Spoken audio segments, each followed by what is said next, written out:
आवाजच नाही येत. माँ की बोली में जो बात समझ आए, माँ की बोली में जो बात समझ आए, वो किताबों की भाषा भी समझ आए, वो किताबों की भाषा भी समझ जाए। इस भाषा में पहला शब्द सीखा जाए, जिस भाषा में पहला शब्द सीखा जाए, वही भाषा जीवन को आगे बढ़ाए, वही भाषा जीवन को आगे बढ़ाए. माननीय अध्यक्ष, आदरणीय परीक्षक आणि माझ्या प्रिय मित्रांनो, सर्वांना माझा नमस्कार. आज मी मातृभाषेतून शिक्षण योग्यच आहे या बाजूने माझे विचार मांडणार आहे. मित्रांनो, आपण जेव्हा जन्म घेतो आईकडे जी भाषा बोलते तीच आपली मातृभाषा असते. आपण पहिला शब्द, पहिली गोष्ट, पहिला शिकवण मातृभाषेतून शिकतो. म्हणूनच मातृभाषेतून शिकणे आपल्याला सोपे आणि आनंददायक वाटते. समजा शिक्षकाने गणिताचा एखादा प्रश्न मातृभाषेतून समजून सांगितला तर तो लगेच समजतो.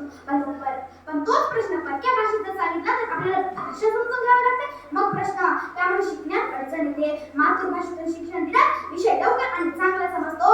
आपल्या मित्रांनो, आपल्या घरात आजी, आजोबा, आई, वडील जे संस्कार देतात ते मातृभाषेतूनच देतात. त्यामुळे आपली भाषा आपल्याला संस्कार, संस्कृती आणि परंपरा शिकवते. मातृभाषेतून शिक्षण घेतल्यामुळे आपली संस्कृती विसरत नाही. मी एक छोटे उदाहरण देते. गावातील अनेक मुले इंग्रजी नीट न समजल्यामुळे घाबरतात, पण जेव्हा त्यांना मराठी किंवा त्यांच्या मातृभाषेतून शिकवले जाते तेव्हा ती मुले आत्मविश्वासाने प्रश्न विचारतात आणि उत्तरे देतात. त्यामुळे त्यांचा आत्मविश्वास वाढतो. मातृभाषेतून शिक्षण घेतल्यामुळे मुलं विचार करायला शिकते, प्रश्न विचारते आणि आपले मत मांडते. हे शिक्षण आयुष्यभर उपयोगी पडते. नंतर मोठे झाल्यावर इतर भाषा शिकणे सोपे जाते. विरोधी बाजू म्हणते इंग्रजी शिकणे महत्त्वाचे आहे, मी मान्य करतो. पण इंग्रजी शिकणे आणि इंग्रजीतूनच शिकणे यात फरक आहे. पाया मजबूत असेल तर कोणतीही भाषा शिकता येते आणि हा पाया मातृभाषेतूनच मजबूत होतो. आज मी माझे म्हणणे कोणत्याही कल्पनेवर नाही कठोर साक्षर करणार आहे, कारण इतिहास कधीच बदलत नाही. भारताच्या प्राचीन इतिहासाकडे पाहिलं तर तक्षशिला आणि नालंदा यासारखी महान विद्यापीठ परकीय भाषा नव्हे तर संस्कृत, काली आणि प्राकृत या भाषांमधूनच ज्ञान देत होती. त्या काळात गणित, खगोलशास्त्र, वैद्यक, तत्वज्ञान या भाषांमधून भारत जगाचे नेतृत्व करतात. म्हणजे ज्ञानाची वाढ भरभराट मातृभाषेतूनच झाली. मध्ययुगीन भारतात छत्रपती शिवाजी महाराजांनी स्वराज्य उभारताना प्रशासन आणि न्यायव्यवहार मराठी भाषेतच झाले. सामान्य शेतकरी, सैनिक आणि व्यापारी राजकारणात शिकवले. जर मातृभाषा अयोग्य असली तर एवढे प्रभावी शिस्तबद्ध राजकारण असते का? इतिहासाला ठाम करतो.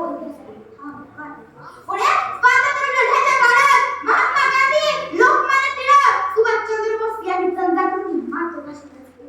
कारण त्यांना माहित होते जनतेच्या मनापर्यंत पोहोचायला असेल तर तिच्याच भाषेत बोलावे लागते. परकीय भाषेत दिलेला विचार मेंदूपर्यंत पोहोचतो, पण मातृभाषेतून दिलेला विचार हृदयापर्यंत पोहोचतो, ते हृदयापर्यंत पोहोचतो. माझे सर्वांनी विरोधक सातत्याने एकच मुद्दा मांडतात की मातृभाषेतून शिक्षण दिल्यास विद्यार्थी मागे पडतो, त्याला इंग्रजी येत नाही, तो जागतिक स्पर्धेत टिकू शकत नाही. वास्तवाच्या पद्धतीवर तो पूर्णपणे अपुरा ठरतो, पूर्णपणे अपुरा ठरतो. जर मातृभाषा अयोग्य असली तर जपान, जर्मनी आणि फ्रान्स सारखे देश विज्ञान तंत्रज्ञान आघाडीवर कसे असते? जपानमधले मुलं जपानी भाषा शिकते, वैज्ञानिक जपानीतच होते, तरीही जपान अभियान जगभर काम करतात. याचा अर्थ स्पष्ट आहे की भाषा प्रगतीचा अडथळा नाही, समज नसणे हा खरा अडथळा असतो. म्हणूनच मित्रांनो, मातृभाषेतून शिक्षण म्हणजे सोपे शिक्षण